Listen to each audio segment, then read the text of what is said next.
Eu espero que a gente tenha uma conversa mais do que uma palestra de uma via só. Se vocês quiserem perguntar, fiquem à vontade durante essa fala. Daqui a pouco eu vou apresentar um filme sobre alienação parental. Eu não sei quantos de vocês conhecem um filme que se chama Morte Inventada.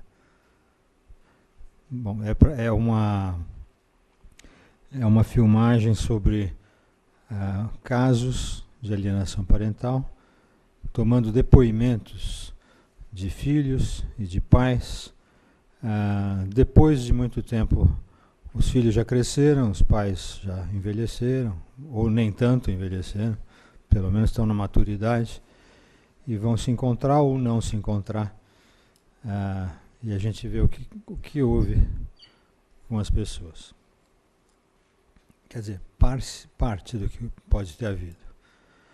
A palavra alienação, todos sabemos, vem do latim alienus, quer dizer, que é alguma coisa que pertence alheio, né, a outra pessoa. O verbo alienar significa transferir para a propriedade de outrem, tomar alheio. Em psiquiatria, nós temos o termo alienação mental, que é um termo que vem na história da psiquiatria desde a Idade Média, em que, com teorias de etiologias diversas, né, desde elementos de bilis, humores corporais, como na época dos gregos, depois possessões demoníacas, como na Idade Média, depois questões neuropsiquiátricas, como na Idade Moderna, e depois questões neuropsiquiátrico-psicológicas, como atualmente, incluindo informações da ordem genética, etc., né, são, de qualquer forma, o termo alienação permanece, né, ainda que não seja hoje em dia tão atualizado, tão utilizado na clínica mesmo, para o psiquiatra, mas é um termo que permanece para mostrar quando alguém está fora de si, quando alguém está vivendo uma possibilidade das múltiplas que existem na mente humana, mas que é afastada de si. E esse afastada de si se refere ao afastamento da plena consciência, da lucidez, de integridade de processos afetivos, cognitivos, volitivos, né, juízo e crítica, pragmatismo. Isso, em psiquiatria, vai caracterizar algum tipo de alienação. Nós vamos ver que o sentido de alienação parental para os nossos fins de hoje é muito específico, né? Então nós temos os usos filosóficos, como Rousseau, o Hegel já dizia que é um pensador fundamental, até na história da psicanálise. Aliar-se da consciência de si mesmo, alheio a si, não se reconhece. Depois temos o Marx, todos sabemos, com o termo alienação no trabalho e as suas consequências das pessoas. O Marx expõe pela primeira vez a alienação da sociedade burguesa, né, e ele aplica o termo fetichismo, que seria o fato de se idolatrar certos objetos materiais, automóveis, etc. Automóveis não é da época do Marx, mas enfim, é a aplicação do termo que é. O importante não é mais o sentimento, a consciência, pensamentos, mas sim o que a pessoa tem. Em certo sentido, essa é uma das formas de entender, do ponto de vista individual, a proposta do Marx. Sendo o dinheiro o maior fetiche dessa cultura que passa a ilusão às pessoas de possuir tudo o que desejam a respeito dos bens materiais. Essa é uma questão, não é, que tem a ver com o nosso tema, porque ele fala em alienação. Quer dizer, num certo sentido, na questão da alienação parental, o que nós vamos ver é que existem determinadas fantasias ou determinadas crenças daquele que está alienando o outro, que, num certo sentido, fazem de conta que substituem um afeto verdadeiro ou que representam um afeto verdadeiro, mas no fundo a alienação do pai ou da mãe alienada, que está sendo alienada, também implica numa certa alienação da pessoa da criança, que é de alguma forma desvirtuada em termos da sua própria consciência e da sua própria verdade. A gente vai voltar a isso mais adiante. Como é que surgiu essa questão da síndrome de alienação parental, que hoje em dia é tão propalada, é tão ventilada, né, é tão utilizada nos processos de divórcios, nos processos de disputas de guarda? Todos nós, todos vocês têm experiência a respeito, né? Aconteceu que nos Estados Unidos, um psiquiatra chamado Richard Gardner, que foi a pessoa que, na verdade, em 1985, passou a estudar e passou a dimensionar, não é, as questões que iam surgindo com as novas leis de custódia de crianças a partir da década de 70. Porque desde os anos... Antigamente era simples. A custódia era da mãe e ponto final.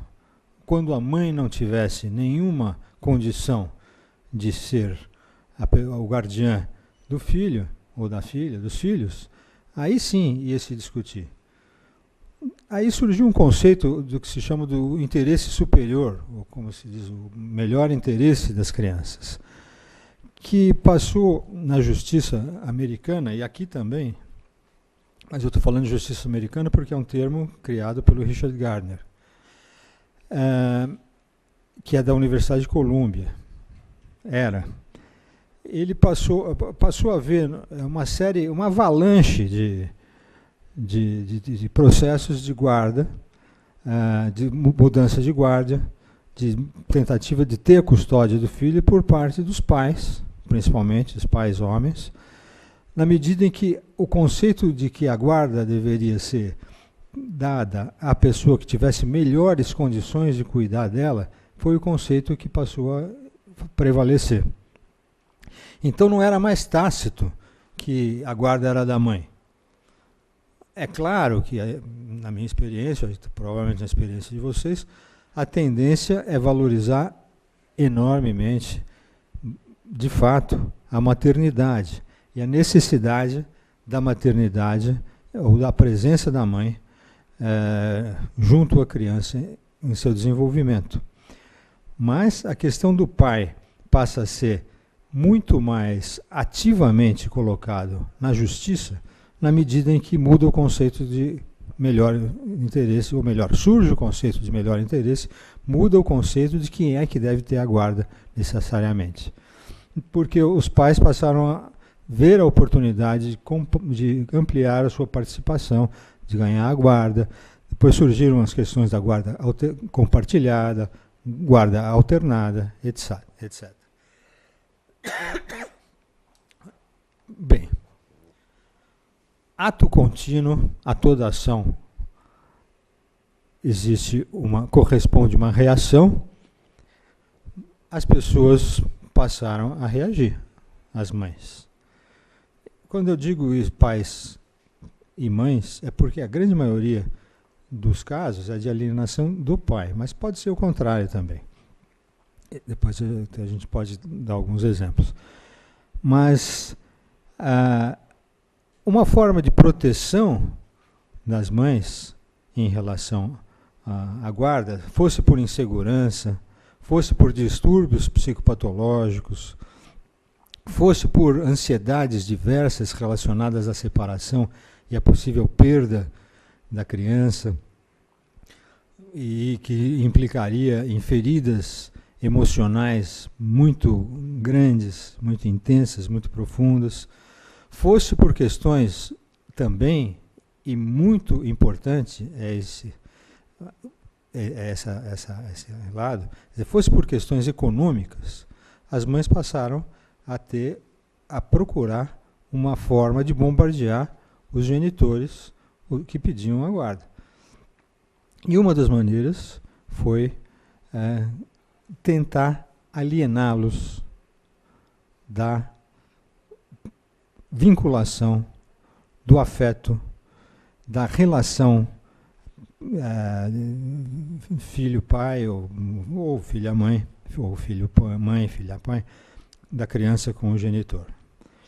Então passaram a fazer uma lavagem cerebral, ou seja, uma programação psicológica da criança, né, por parte do genitor alienante, para denegrir a imagem do outro genitor. Essa é a questão central. Existe uma tentativa que se dá através de um trabalho árduo, persistente, contínuo e consistente, que é o de denegrimento da imagem do outro genitor para a criança. Esse denegrimento pode se dar, por exemplo, dizendo para o pai, para a criança: olha, você vê, ele marcou de visitar e não veio. E, na verdade, ao invés de ser isso que aconteceu, a mãe dá um jeito de não estar presente na hora de dar a criança, entregar a criança para a visita do pai. E a criança fica achando que o pai não veio porque não gosta dela, não quer saber dela. Isso é muito frequente, né? As questões de visitas passam a ser de uma enorme turbulência. Muitas vezes é necessário que uma autoridade policial seja colocada em ação para que se consiga, né? Tem um caso que tem toda vez que o pai que vai visitar, acaba na delegacia a mãe, porque a mãe disse que a criança não quer ir. Daqui a pouco a gente vai ver o que acontece com a criança. A mãe disse que a criança não quer ir. O pai insiste porque é o dia de visita. A mãe falou: olha, ela não quer ir. Nós vamos lá na delegacia que eu só entrego lá, porque eu não vou fazer isso, entregar a minha filha ou o meu filho aqui, porque isso eu não devo fazer isso com ele. Não é justo fazer isso com ele. Então vai confundindo a criança, vai confundindo a cabeça dos pais, do pai, né, ou do genitor alienado, né, em direção a um caminho que ele vai tendo a criança vai tendo para si, que o pai não quer saber dele ou dela, né, que o pai... Outra forma, que ele está criando, ele está namorando de novo, ele vai ter uma outra família, não vai dar a mínima bola para você, vai ter outros filhos, tem outros filhos, não quer saber de você. Isso tudo são coisas, não é, que são facilmente implantadas na cabeça das crianças. Mas só se configura a alienação parental, ou a síndrome de alienação parental, quando isso é mentiroso, quando é não justificado, quando existem justificativas, quando o pai dá justificativas, né, por comportamentos ou atitudes diversas, para que a alienação parental, para que essas críticas ou esses ataques sejam feitos, bem, isso não pode configurar mais o que se chama síndrome de alienação parental. Pode-se configurar, como a gente vai ver daqui a pouco, alienação parental sensu lato, mas não a síndrome de alienação parental, que é o que o Gardner trouxe, não é, como inovação, trouxe como uma síndrome, uma denominação médica, uma síndrome psiquiátrica, e que é muito discutível que seja uma síndrome ou não, mas enfim, é disso que a gente está falando agora. Para haver a síndrome de alienação parental, não basta só que a mãe, o pai, o genitor alienante, aliene o outro genitor. É preciso que a criança embarque nessa canoa, nessa onda, nesse movimento do genitor alienante. Embarque comprando as ideias, né? A criança, se no início ela não acredita, se no início é uma enorme surpresa, se no início ela tem um choque quando ela passa a saber o que a mãe está dizendo em relação ao pai, e tem uma enorme angústia em relação ao genitor alienado, e tem uma enorme ambivalência, ou seja, uma quantidade, uma profusão de sentimentos contraditórios em relação ao genitor alienado, ao pai em geral. Por quê? Porque ela não acredita, ou porque ela gosta do pai, afinal de contas. Mas a partir do momento em que ela embarca nessa lavagem cerebral, ela mesma vai se tornando um sujeito ativo do processo e do movimento de alienação parental. Ou seja, ela vai nutrindo a mãe.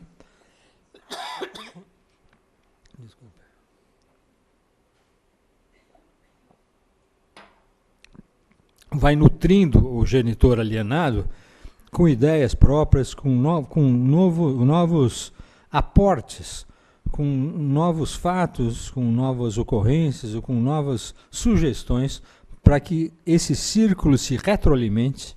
Há um feedback entre a mãe, a criança, quando é a mãe que é alienadora, ou o pai e a criança, quando é alienador, de modo que um vai alimentando e vai propulsionando a alienação a partir do outro. Isso é muito importante, porque se a criança não embarca, não há a síndrome de alienação parental. Mas é evidente que a diferença de poder entre o adulto, a mãe, por exemplo, e a criança, ela vive o tempo todo com ela, é muito grande. Então, a criança pode embarcar por diversas razões, até para não perder, é claro, o amor do genitor alienante. A criança, normalmente, isso cria uma enorme insegurança para a criança, né? Porque a criança fica numa situação sem saída, não é? Se correr o bicho pega, se ficar o bicho come. Quer dizer, se ela não acredita, ela perde o amor da mãe. E como para ela é o fundamental, porque ela vive com a mãe, afinal de contas, e a mãe é que dá tudo do ponto de vista afetivo, emocional, ela supre muito as necessidades da criança, de maternagem, ela não pode perder isso. Por outro lado, se ela não perde isso, ela vai perder o pai. Essa é uma conflitiva que existe normalmente nas separações, não é? Normalmente, nas separações judiciais e não judiciais, essa é uma conflitiva da maior importância. E a criança fica num estado de angústia muito grande quando se trabalha com o perito, por exemplo, quando se pergunta com quem você quer viver, com seu pai ou com sua mãe? Essa é uma pergunta que o perito pode fazer, deve fazer para uma criança em qualquer caso de separação judicial, de custódia, de guarda, mas sabendo que a resposta não vai ter a mínima importância. Ou melhor, sabendo que a resposta não pode ser a condutora da avaliação pericial. Por quê? É uma responsabilidade descabida para uma criança, totalmente descabida, totalmente fora das suas condições, decidir com quem ela vai morar. Porque isso, com muita probabilidade, vai gerar, ao longo do tempo, um sentimento de culpa muito grande dessa criança. Ela, sabendo que é ela que vai decidir, ou ela decide por um e fica culpada em relação ao outro, ou decide por outro e fica culpada em relação a um. Então, não se deve jogar isso na criança, essa responsabilidade. Mas é evidente que no processo de alienação, essa é uma coisa que vai sendo jogada. A mãe, quando aliena, ou o pai, quando aliena, que é mais raro, vai puxando a criança para si e vai alienando no sentido de matando a imagem do outro genitor dentro da criança. A tal ponto que a criança vai perdendo a ambivalência. Uma forma dela se defender de culpa, por exemplo, é ela começar a ter tanta certeza, absoluta certeza de que aquela é a verdade e que aquilo não tem nada a ver, que não vale a pena, que o pai não quer saber de nada mesmo e que ela tem toda a razão de achar que aquele cara é um miserável, é isso e aquilo. É um mecanismo que, do ponto de vista psicológico, vai gerar mentes terroristas. Mas eu estou falando agora, no caso, não é que as crianças vão ficar terroristas, mas a forma de lidar com o outro genitor é uma forma terrorista entre aspas.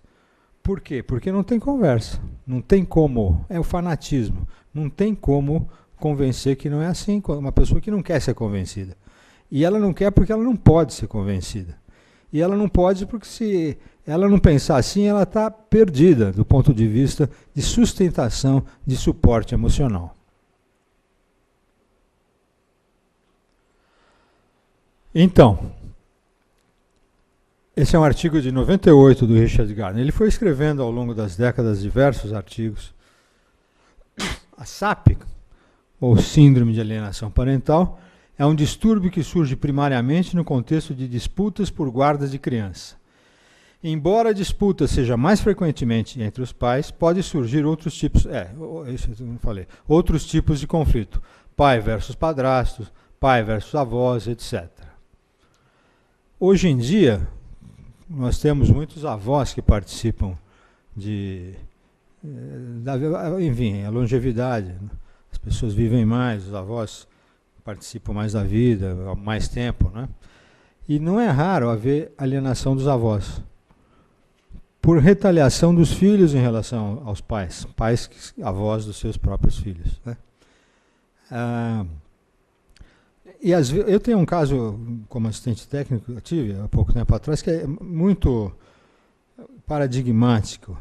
Quer dizer, a moça, ela se dava bem com os pais, aí ela casou com um sujeito que não suportava a sogra, absoluta incompatibilidade, absoluta ojeriza a sogra, e ao mesmo tempo ele teve um domínio na mente dessa moça de tal maneira que ela passou a girar na órbita dele.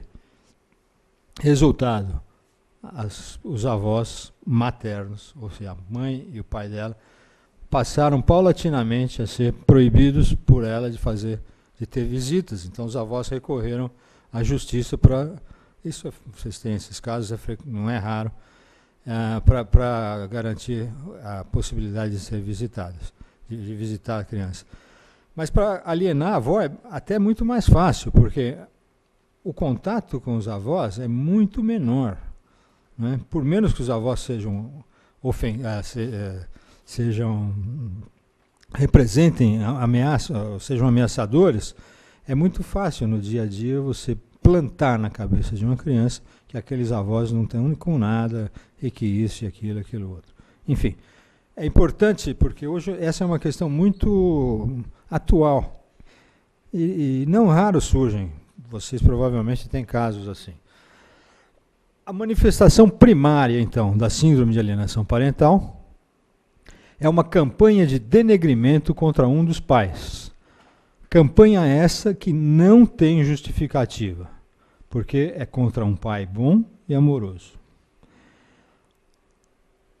A síndrome resulta de uma combinação de programação ou lavagem cerebral e contribuições da própria criança, de vilanificação do genitor-alvo.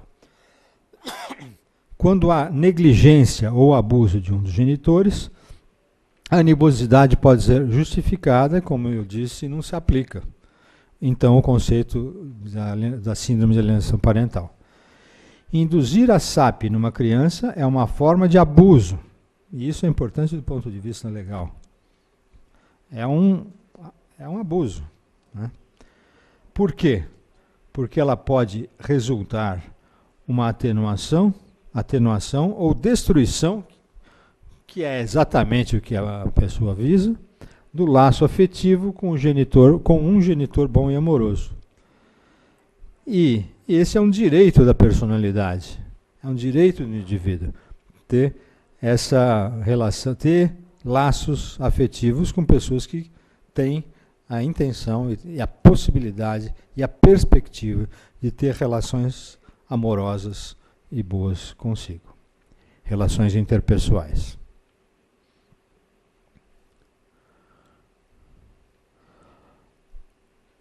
A questão da vingança está sempre presente. Os casos mais frequentes estão associados a situações onde a ruptura da vida conjugal gera em um dos genitores uma tendência vingativa muito grande. A vingança é um prato que se come cru. Não é isso? Cru não, frio. Ou a inveja, não sei. Mas esse é um prato que se come paulatinamente pelas bordas, né? E é uma estratégia de vingança muito, muito eficaz em grande maioria das vezes, se ela é bem feita, às vezes maquiavelicamente executada pelo genitor alienante, né? Então, ela está relacionada muitas vezes com a dificuldade de elaborar o luto da separação, né? A pessoa traída, né? Dizem que é verdade isso. Quer dizer, um dos ódios mais difíceis de se evitar é de um cônjuge, de uma mulher traída, por exemplo, deixada, ou do homem também, né? Então, isso mexe a questão, às vezes, da vingança em relação à separação, por não aceitar a separação, mexe em questões nucleares do psiquismo, da emocionalidade de um ser humano. E não raro, né, a gente tem isso como o moto, como o paradigma de toda a literatura, enfim, de amor, toda a obra literária do ser humano, a arte, por exemplo, né? É importante distinguir aqui o que é a ansiedade de separação, que gera vingança, né? Porque a separação do cônjuge não é aceita pela pessoa, de uma ansiedade de separação que todo mundo tem, que faz parte de todo ser humano, que é a angústia de separação. É uma das angústias fundamentais do ser humano, de poder se separar, né? A possibilidade de não separação no sentido conjugal, mas de estar junto e estar separado, né? Desde a primeira separação que se tem, e que já é uma separação que pode ser muito penosa para a mãe e para a criança, é da relação mãe-bebê. É esse contínuo que vai desde uma relação funcional intrauterina entre mãe e bebê até a independência da criança, a independência do ser humano como adulto. Quem é que é responsável por essa separação? É uma função que é uma função paterna. Uma das funções do pai, além de proteger a dupla mãe e bebê, uma das funções é mostrar o mundo para a criança, de modo que a criança vai vendo que existe não só a mãe no mundo, é fazer a criança olhar para outras coisas. Eu estou falando isso do ponto de vista simbólico, mais metafórico. Mas essa é, classicamente, do ponto de vista psicanalítico, uma função paterna. Agora, existem muitas pessoas, em todos nós, existe angústia de separação, mas tem pessoas que têm uma angústia de separação tão grande que não conseguem se separar, seja do filho, da mãe, do pai, de qualquer pessoa, a qualquer momento. Então, uma pessoa, uma mãe, por exemplo, que não consegue ficar longe do filho, se o filho está visitando o pai, ela vai telefonar 20, 30 vezes, 40 vezes, agora com o telefone celular, né, para saber como é que está, se está bem, não sei o que e tal. Isso pode ser interpretado como alienação parental, mas às vezes não é. Às vezes é uma ação da mãe de angústia, simplesmente para aliviar a vida dela. Eu tenho um caso que é o inverso, é o pai que não deixa a mãe sossegada porque ele fica telefonando para a criança quando está com a mãe, que tem a guarda, na verdade, mas muitas vezes se acaba atrapalhando, mas é uma evidente situação de angústia dele em relação à criança que ele não aguenta. É a angústia de separação e a angústia, de repente, de ele estar lá gostando do outro. Às vezes a pessoa fala, de quem você gosta mais? Seu pai ou da sua mãe? Você gosta do seu pai, você não gosta da sua mãe. Você gosta da sua mãe, você não gosta do seu pai. Se isso está na cabeça do pai e da mãe, ele vai achar que a criança está lá com o outro genitor, gostando, brincando, está no maior enlevo. Então isso é um desabono para ele e não vai gostar dele. Então, não é que ele queira alienar o outro necessariamente, mas ele não aguenta aquilo. Então são nuances psicológicas que é preciso levar em conta. Bom, então ela vai a SAP vai produzir um processo de destruição, vingança, desmoralização, descrédito do ex-cônjuge. Nesse processo vingativo, o filho é utilizado como instrumento da agressividade direcionada ao parceiro. O genitor alienador busca se vingar do outro genitor e ter somente para si a guarda definitiva, via de regra. O genitor alienador. Primeiro, exclui o outro genitor da vida dos filhos. O movimento é todo para acabar com a outra. Né? Agora, aqui é interessante a gente fazer uma outra diferenciação. Hoje em dia, com os processos diversos de novas famílias, novas parentalidades e novas formas que incluem a tecnologia no nascimento das crianças, inseminação artificial, e os processos de separação muito precoces implicam em que não é que a criança às vezes ela nasce e não conhece, quer dizer, isso é tão frequente, ela não conhece o pai, ou o pai se separou e fica ausente por diversas razões, e aí não se trata da mãe, por exemplo, querer excluir o pai, mas ela simplesmente quer não incluir. Se ela tem uma criança, um bebê, e quando logo depois que nascer, ou mesmo quando ela estava grávida, houve a separação, aí não se trata dela não querer excluir, mas às vezes ela não quer incluir, ela quer ter o papel de mãe e de pai. Hoje em dia nós sabemos essas discussões, essas questões cambiantes, com tantos elementos novos, tão sensíveis e tão instáveis, são questões extremamente interessantes, mas que são muito areia movediça. Quer dizer, a gente precisa distinguir, e às vezes é muito difícil distinguir, né, a exclusão da não inclusão. Mas na síndrome de alienação parental existe uma exclusão, porque há um denegrimento direto em relação ao pai. Então ela não comunica ao genitor fatos importantes. Tem um caso de um rapaz que foi à escola da filha visitar, a mãe tinha a guarda e tinha casado com outra pessoa, e ele chegou lá, a diretoria da escola não deixou ele entrar, porque, olha, aqui não, ele falou, eu sou o pai da menina. Não, senhor, aquela está na escola com o nome da mãe e do padrasto, e o pai não podia visitar a filha na escola. Isso, por o pai, dependendo do pai, claro, mas muitas vezes de um sofrimento muito grande, e evidentemente é uma distorção enorme do relacionamento da criança com a família conjugal. Então, as decisões tomadas importantes sobre os filhos sem consulta nenhuma, às vezes o pai nem sabe que mudou de escola, coisas desse tipo. Aqui, a guarda compartilhada muitas vezes é uma coisa que serve para essas questões, porque na guarda compartilhada, essas decisões importantes têm que ser compartilhadas. Isso é que é compartilhado por ambos os cônjuges, né? O genitor transmite seu desagrado diante de manifestação de contentamento externado pela criança de estar com outro genitor. Isso é patognomônico também. A criança não pode, ela tem que amar o outro, tem que gostar do pai, tem que ficar contente às escondidas. Ela não pode dizer, ela não pode mostrar que ela gosta do outro.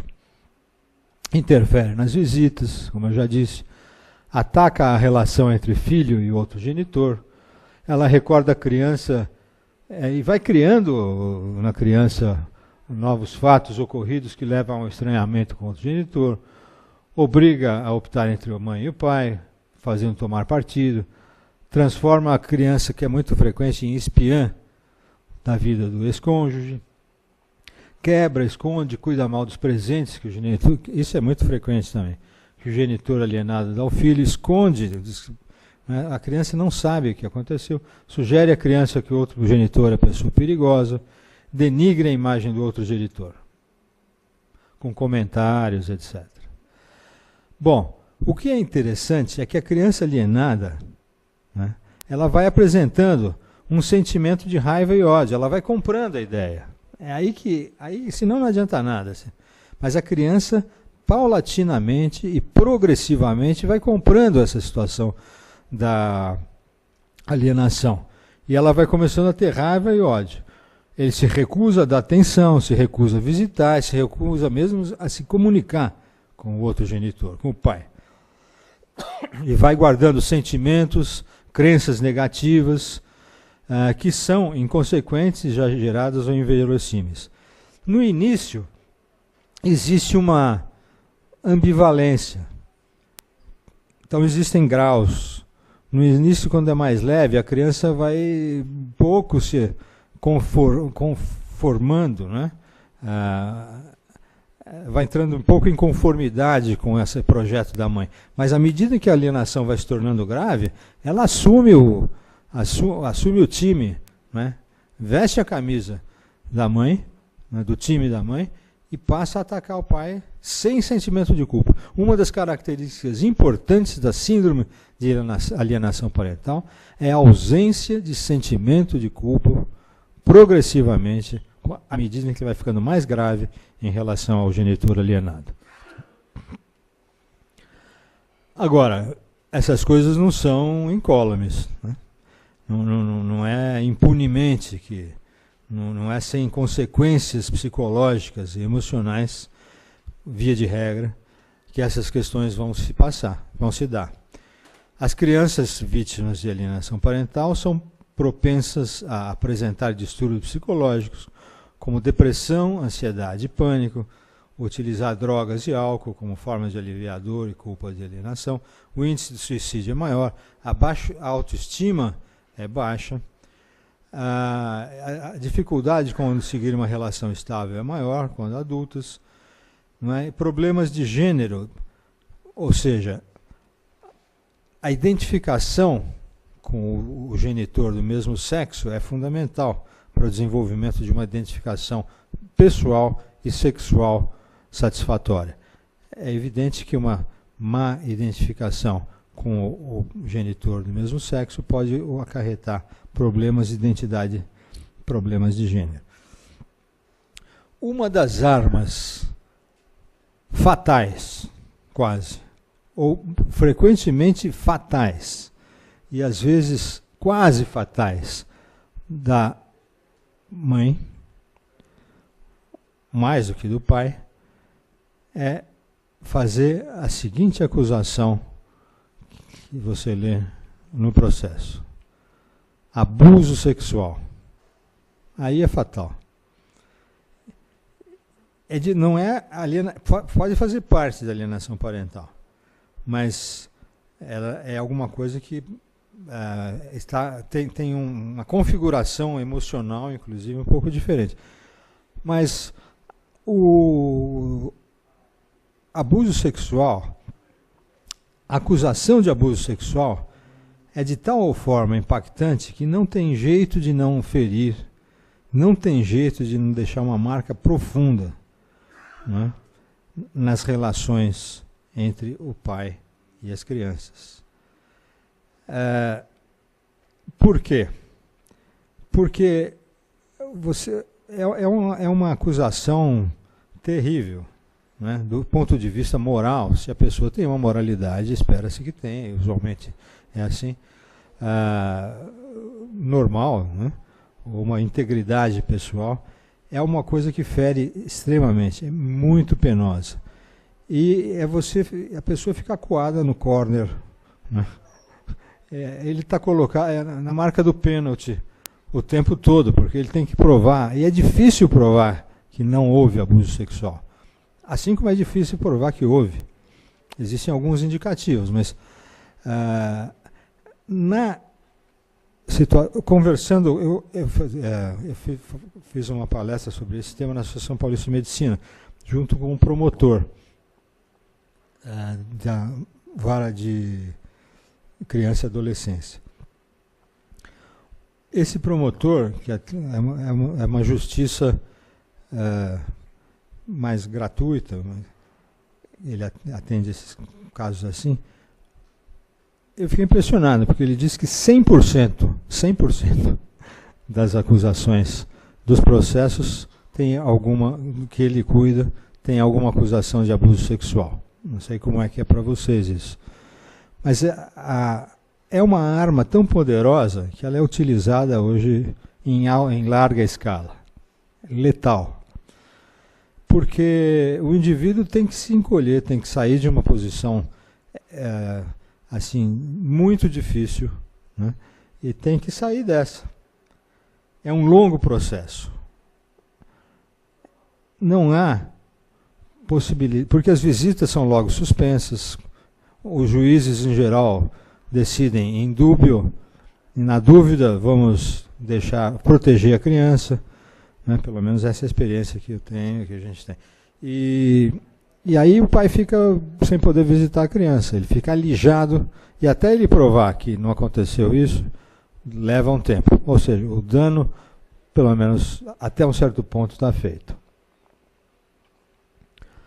Por que síndrome?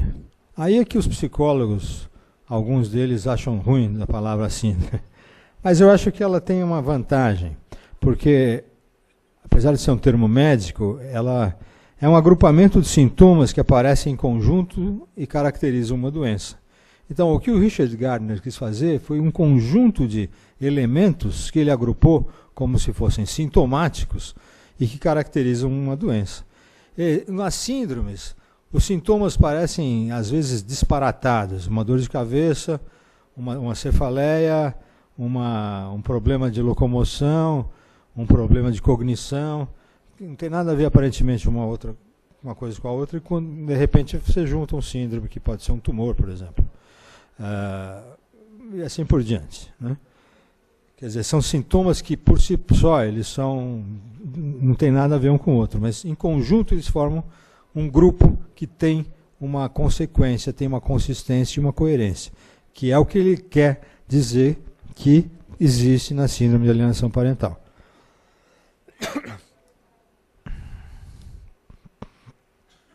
Então, como eu disse, alienação parental só é um termo genérico, que cobre qualquer situação na qual uma criança pode ser alienada de um pai. Pode ter justificativa ou não. Boa noite, Alex. Agora, a síndrome de alienação parental é isso que a gente está falando. É causado é um subtipo, causado por um genitor sistematicamente programando a criança contra outro genitor. Bom e amoroso.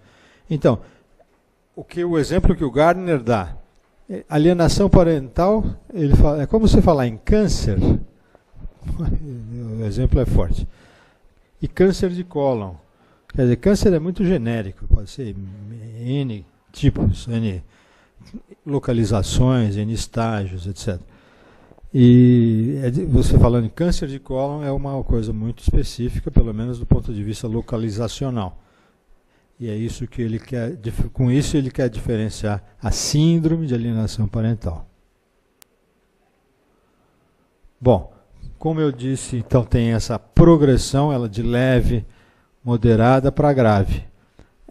A campanha de difamações, racionalizações fracas, a falta de ambivalência é crescente. Quanto mais, isso é uma das coisas mais características.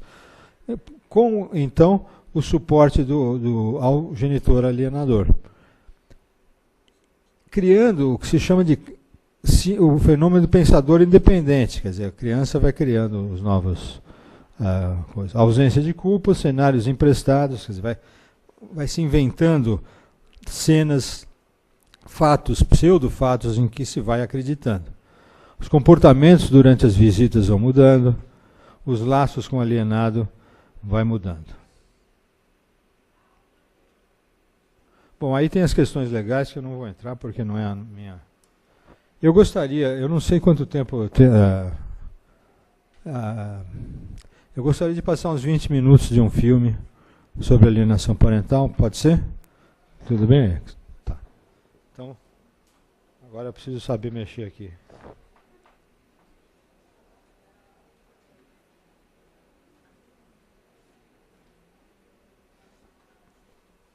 Não, como é que eu faço? Senhor Agostinho. Esse é um filme, então, como eu disse, para quem não chegou antes, é um documentário sobre pais e filhos alienados, feito por um cineasta que sofreu esse tipo de situação e que ele vai mostrar como isso se deu ao longo do tempo. 20 minutos, tá bom? Tá, por favor. Se puder apagar a luz.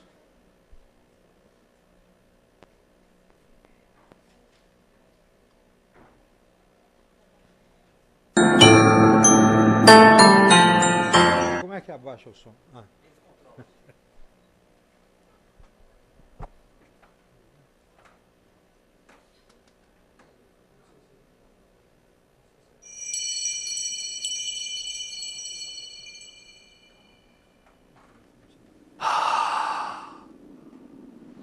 Qual será o meu limite? Até onde eu posso ir? Passamos por aqui inúmeras vezes, minha filha e eu. Ainda hoje, encontro pegadas de sorriso. Encontro também um rastro de conversa boa com pedaços de histórias espalhadas. São palavras e letras caídas pelo chão. Brincando, riscamos quadrados na terra. Pulamos desequilibrados em um pé só até chegar no céu. E chegamos. Brincamos de correr de costas. O segredo é olhar para frente para vencer. Eu sempre perdi. Na corrida de folhas, ela vencia e perdia. Algumas vezes, nós dois empatávamos perdendo. Nossas folhas ficavam encalhadas em uma pedra ou coisa parecida. Brincamos de correr e congelar, de estátua. Quem mexesse, perdia. Nessa brincadeira, incluímos um novo amigo. Éramos 3 a congelar. Eu, ela e o tempo. Que não entendeu bem as regras do jogo e seguiu correndo. Depois, foi ela quem correu. E eu fiquei ali congelado. Todo mundo perdeu.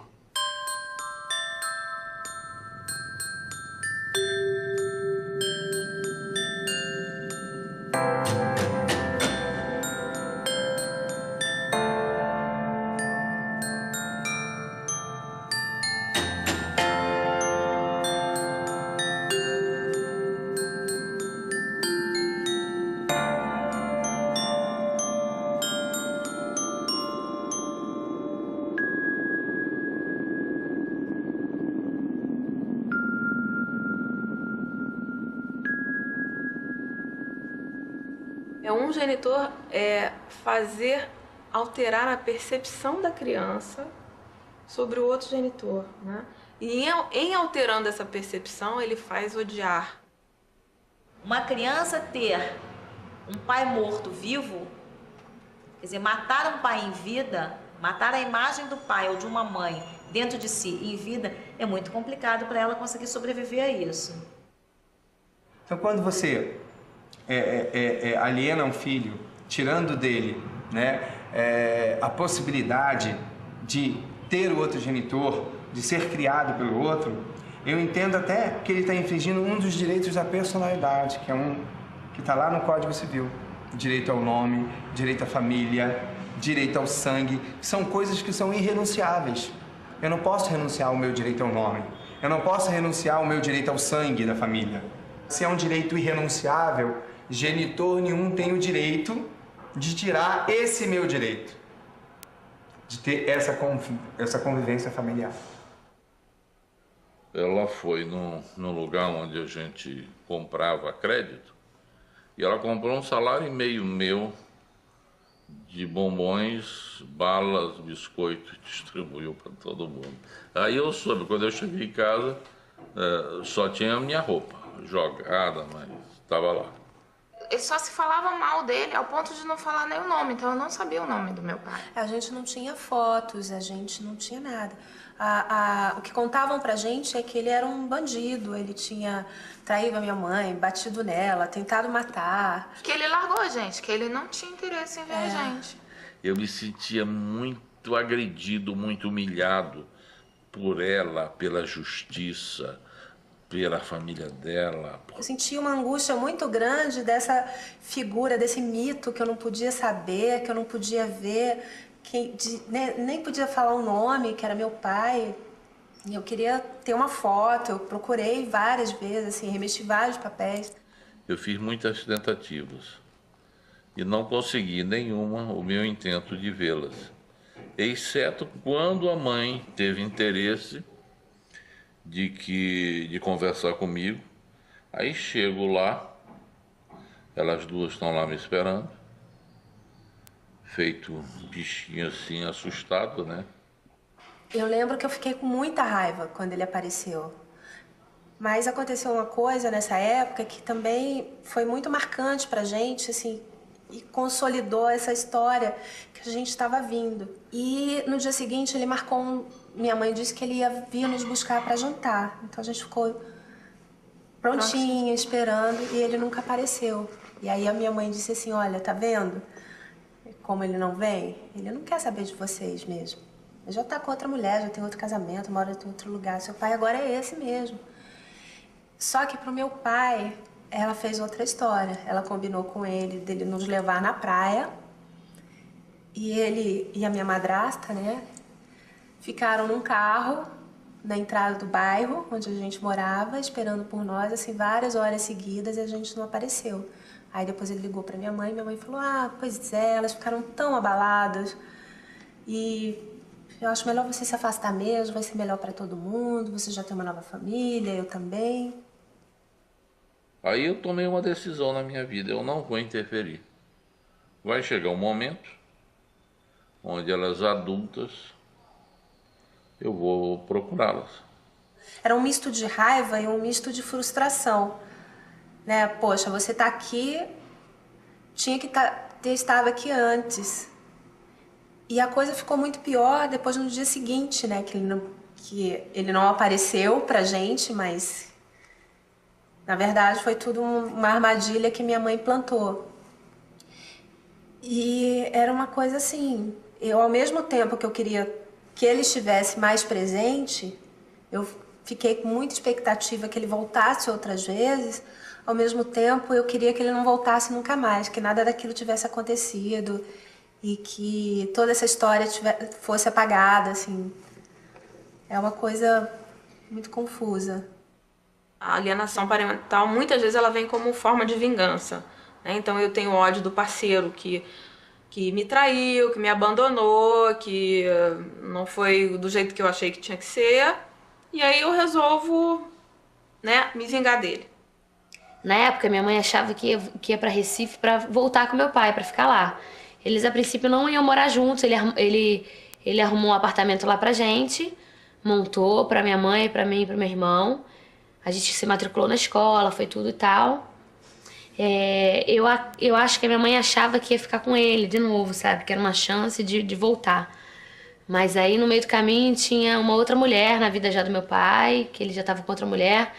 Então, eu lembro que a minha mãe passou 3 meses, a gente estava na escola, passou 3 meses e tal, acho que ela entendeu a situação, não lembro, e pegou a gente e voltou pro Rio. Foi meio fugido, sabe? Não avisou que ia voltar nem nada, arrumou o caminhão de mudança e voltamos. Foi assim, rápido, ligeiro, sem falar com meu pai.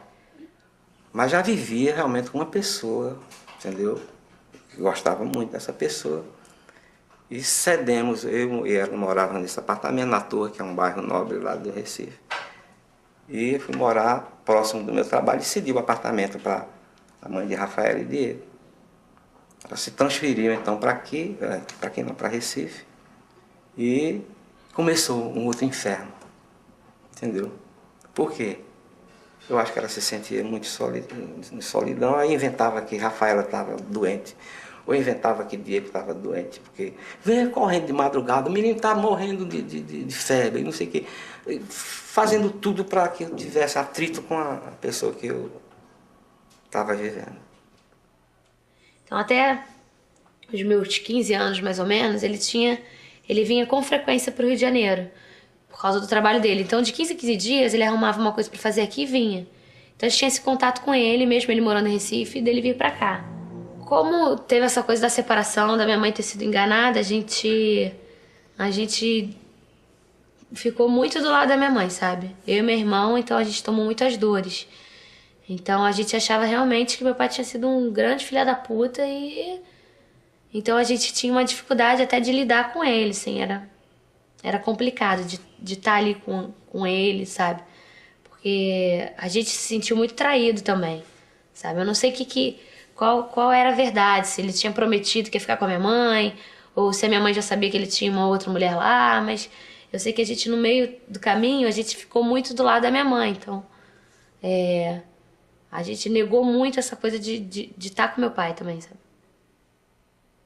Aí eu falei que eu ia sair de casa, que eu ia morar em outro lugar e que a gente ia continuar se vendo, só que eu não ia mais morar com eles. Tem um ou dois flashes assim de depois que aconteceu, que teve a separação. E teve uma ou duas brigas que eu lembro assim, rapidamente, assim, deles brigando e eu não querendo ir para sair com meu pai, enfim. A demonstração era de que havia sempre restrições ao que eu sugeria fazer, né? Então eles procuravam sempre ficar dentro de casa, ficar sem fazer nada, né? Assim, meio que eu tô aqui, mas eu não quero fazer nada com você, né? E aí ia conversando, seduzindo, de sair, de fazer alguma coisa, de dar um passeio, ir a um cinema, fazer uma brincadeira, jogar bola, tal. Aí depois, assim, algumas vezes eles demonstravam a dificuldade de estar se divertindo com o pai, ou de estar bem com o pai. Então, o meu contato com meu pai era assim, ele ia buscar a gente às vezes, mas para passar o dia com a gente, mas era como se eu saísse com ele e tivesse curtindo estar com ele, era como se eu estivesse traindo a minha mãe, sabe? Então, estar com meu pai era mais que uma obrigação, tá bom, eu tenho que estar com meu pai, não sei o quê. Mas... Se eu chegasse em casa e falasse pra minha mãe, a gente foi pra Petrópolis, foi ótimo, a gente fez isso, passeou, andou de skate no aterro do Flamengo, deu comida pros pombos no Largo do Machado e tal. Se chegasse feliz assim em casa, eu lembro que era uma coisa difícil de falar com a minha mãe que tinha sido legal. Então a gente já chegava, eu lembro de já chegar assim com a cara fechada, achando que tinha sido um saco o dia. Já falava pra minha mãe que, ai, que saco tá com meu pai, sabe? Mas no fundo... Nem era isso, mas parecia que eu tinha que ter uma certa cumplicidade com a minha mãe. E se eu achasse legal sair com meu pai, era como se eu estivesse traindo a minha mãe, sabe?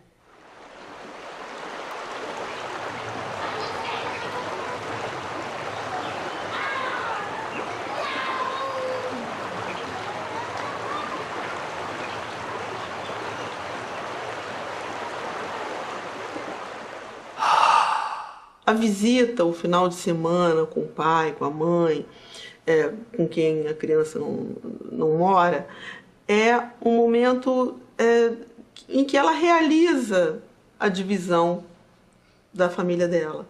Então, é normal que ela, às vezes, volte um pouco macambúzia, um pouco tristinha, assim, né? Eu acho que o pai ou a mãe, a pessoa que a recebe de volta, deve acolher esse recolhimento e tal, e deixar a criança expressar isso de uma forma construtiva. Mas o que acontece? Não, olha, ela vem mal de lá. Ali não é um bom lugar. Só que ali não foi um bom lugar Naquele momento, não está sendo um bom lugar naquele momento, mas um dia foi. Um dia essas pessoas viveram juntas, um dia elas foram uma família.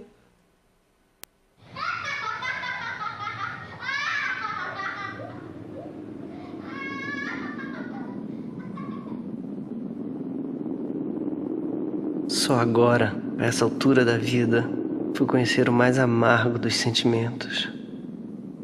A injustiça é uma onda de 10 metros que te arranca de dentro de si e faz tudo se apagar.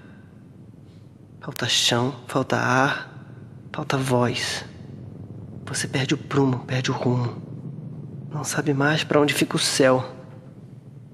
Por eternos 3 segundos você prova o terrível gosto da água do mar. O gosto do sal, da areia e da morte. A razão e os sentimentos submergem e afloram seus mais profundos instintos. É você no avesso, primitivo, em carne viva. Esse sentimento veio morar comigo. Você escuta sempre falar mal do seu pai, ele não liga no aniversário, ele não sei o quê. Ou então minha mãe falava assim, eu tenho que ligar antes.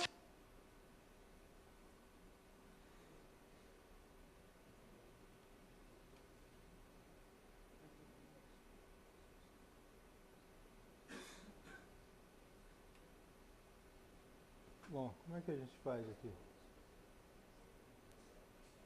Obrigado. Bom, é só para dar um panorama bem geral. Eu acho que é um vídeo muito eloquente. E uma coisa que eu gostaria de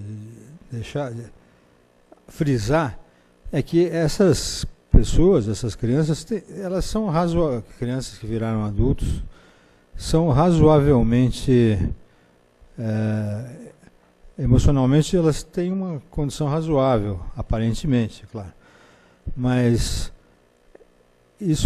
o próprio fato de elas poderem verbalizar tudo isso que elas estão verbalizando é um sinal de que é uma etapa a mais, né? A verbalização é um grau de liberdade maior em relação a qualquer situação emocional. Mas tem muitas crianças que não chegam a sair dessa, como essas crianças que resgataram de alguma maneira a relação com o pai. Bom, é isso que eu queria apresentar para vocês e obrigado.